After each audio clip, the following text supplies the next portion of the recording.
netizens na nagsasabi, hindi talaga may kakailan na bagay na maging love team ang aktres na si Claudine Barreto at ang aktor na si Yasser Marta.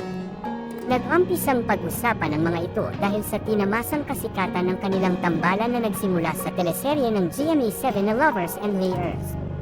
Marami nga ang kinilig at natuwa sa dalawa dahil kitang-kita ang chemistry at spark sa kanilang pagiging love team.